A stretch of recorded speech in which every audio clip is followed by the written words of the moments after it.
Okay, so this is already looking not terrific, so let's endure this, shall we? Capitalism versus socialism. We can sum up each economic system in one line. Capitalism is based on human greed. Socialism is based on human need, right? No.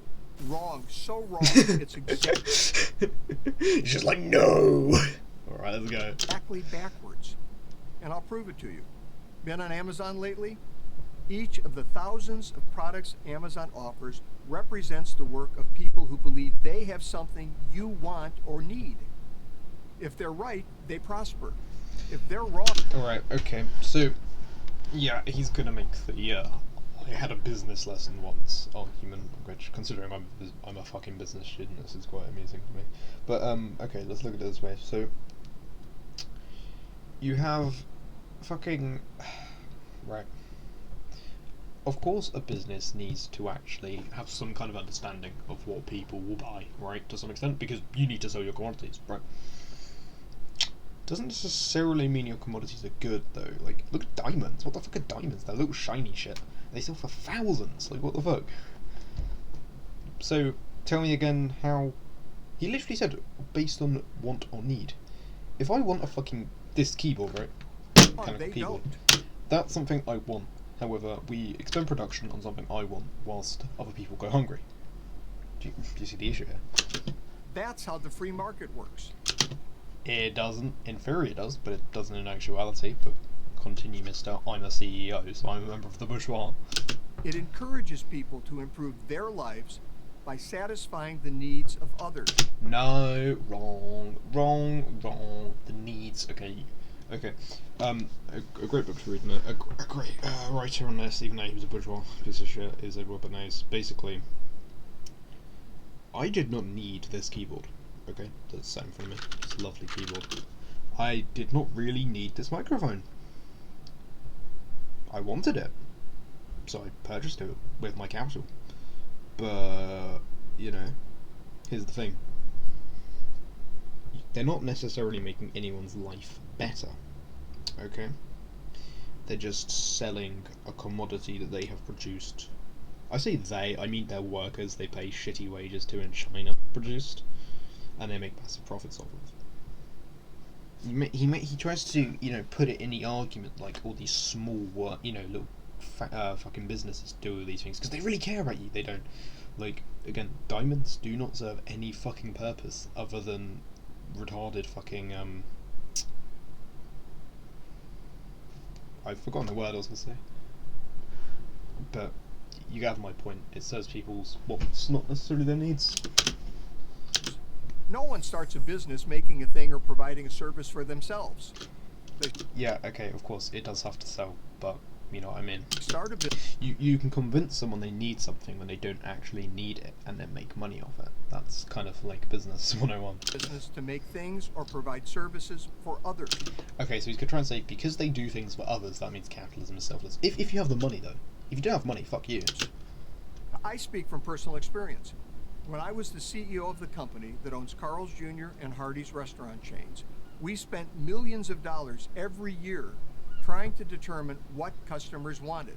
Well, yeah, of course you can't just, you know, you do kind of, with food specifically, you do have to some extent. If our customers didn't like something, we changed it, and fast. Because if we didn't, our competitors would, pun intended, eat us for lunch. The consumer, that's you, has the ultimate power. I bet you he goes into the vote with your wallet phone. In effect, you vote with every dollar you spend. The only voting system where the more money you have gives you more votes. In a socialist economy, the government has the ultimate power.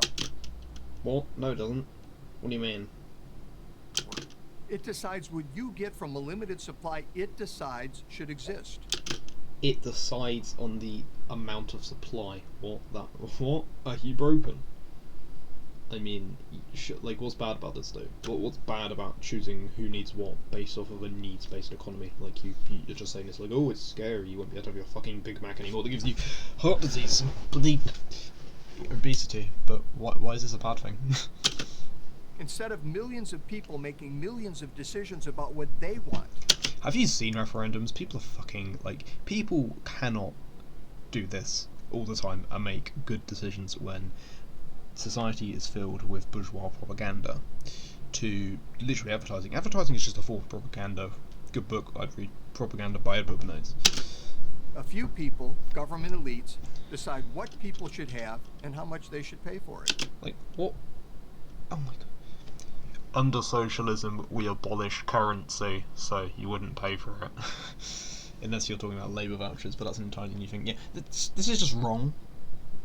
And it's so wrong, I can't explain the individual facets of why it's wrong. It's just wrong, okay? It's just wrong. Like, socialism is just worker control of the means of production. So, I don't understand where he's got this idea from. If anything, this is fucking capitalism. Like, how do we know these? If you just change government with fucking corporate, then it's literally correct to some Not extent. surprisingly, they always get it wrong. Sure, buddy. Have you ever noticed that late-stage socialist failures always run out of essential items like toilet paper? Look at that fucking smirk. He knows he's bullshitting. Of course, this isn't a problem for those who have the right connections with the right...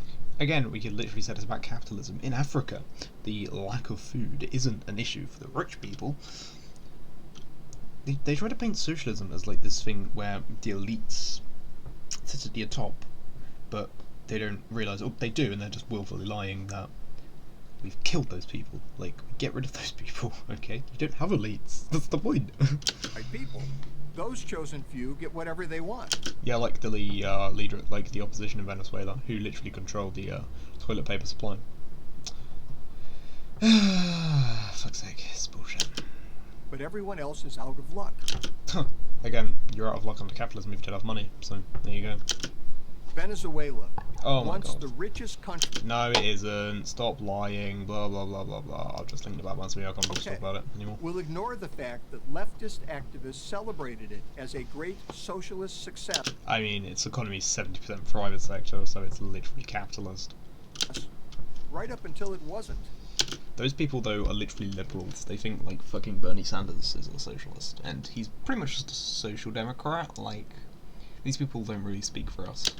But what about Western European countries? Don't they have socialist economies? No, they're pretty much just capitalist welfare states. People seem pretty happy there. Why can't we have... Because of social democratic bribing, to some extent. Just saying, like, unhappiness is rising in my country. Basically because the welfare state is being destroyed. But, move on. what they have? Free healthcare, free college, stronger I wish we had free fucking university here. unions. Good question. And the answer may surprise you. There are no socialist countries in Western Europe. Most are just as capitalist as the United States. The only difference, and it's a big one, is that they offer more government benefits than the US does. We wouldn't really call a socialized medical state just benefits. It's like, free stuff, but that's retarded. We can argue about the cost of these benefits and the point at which they reduce individual initiative, thus doing more harm than good. Scandinavians have been debating those questions for years, but I mean, not really. only a free market capitalist economy can produce the wealth necessary to sustain all of the supposedly free stuff Europeans enjoy. Not really free. Okay. Free at the point of usage is what we call the NHS. So, you know, you pay it on the back of national insurance and taxes, but if you need to go use it, it's free at the point of usage. And, I mean, the Soviet Union had socialised healthcare. Like, and it gave people houses. Again, 66% of Russians want it back, so life was obviously better under it. So that's just false already. Secondly, the second biggest economy in the world is the Chinese economy, which is a planned economy. So doesn't it produce the wealth necessary to sustain these things? Like, you're literally lying. Joy. To get the free stuff, after all, you have to create enough wealth to generate enough tax revenue to pay for everything the government gives away. Without capitalism, you're Venezuela. Venezuela is capitalist, though. In a 2015 speech at Harvard, Denmark's Prime Minister took great pains to make this point. I know that some people in the U.S. associate the Nordic model with socialism. Therefore, I would like to make one thing clear. Denmark is far from a socialist planned economy. Denmark is a market economy. Yeah, he literally said this in response to people like you who were basically getting it wrong. Yeah, Denmark isn't socialist. It's a fucking social democracy. I'm pretty sure his party is a social democratic party, so it's pretty obvious that. It's like calling Tony Blair a socialist. He fucking isn't. So when you point to Denmark as a paragon of socialism, you're really singing the praises of capitalism. The more capitalism... well, most of these people are saying, yay, socialised medicine, not letting people just die. The less socialism you need. Look at America since 2017. A policy of lower taxes and less government regulation, that's more capitalism, has led to a robust... That's more capitalism, I love that. Actually, the economy was on the up from Obama anyway, so I don't really think you can say that. Actually, if I'm correct here, I think Trump's tax cuts haven't actually paid themselves back. They've actually cost the country money, so that's actually wrong. Robust economic expansion, something thought impossible just a few years earlier. Unemployment, notably among minority groups typically most at risk for poverty, is at a generational low. Yeah, and unemployment in my country's at a low as well. But do you know why that is? Well, like, a few reasons. I'll give one of them. Actually, no, I'll just go through a few of them. One of them is under the Conservative government, you used to be able to, at 16, you used to be able to just quit working, right? Education, sorry, go to employment. But then you had a lot of unemployed people, which made the unemployment statistics bad, so they raised it to 18, so that gets rid of a lot of unemployed people. Second thing, people on zero-hour jobs and on part-time work classed as employed, even if they're working pretty much a negligible amount each week. So, really, unemployment's not that low, it just looks low. Economic expansion gets people off welfare and into work. That's less socialism. Welfare isn't socialism, it's literally a tool used by the bourgeois to scare people away from socialism.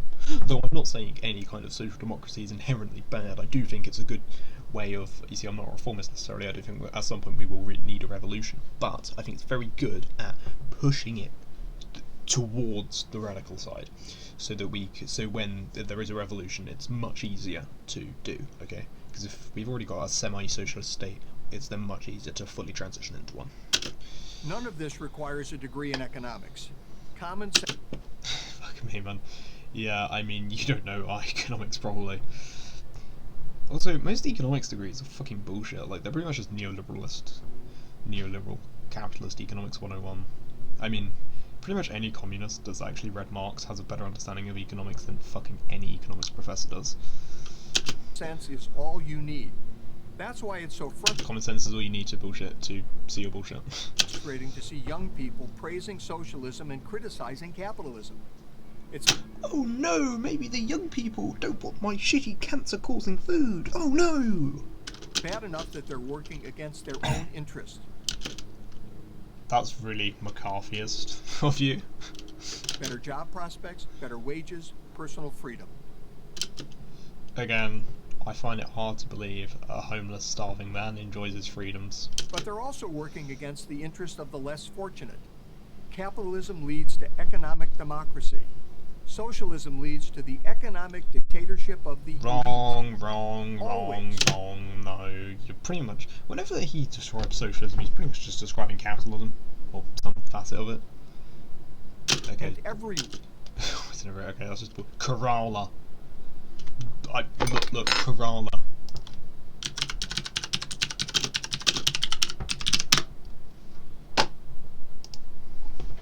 Literally Kerala. They have democratic fucking elections every year, okay? So ding dong, you're wrong. Beware. So beware what Not you every ask year, for. but every years. You just might get it. I'm Andy Puster. Okay, I hope you guys enjoyed this video. Leave a dislike, subscribe, leave a like, comment, Auf Wiedersehen.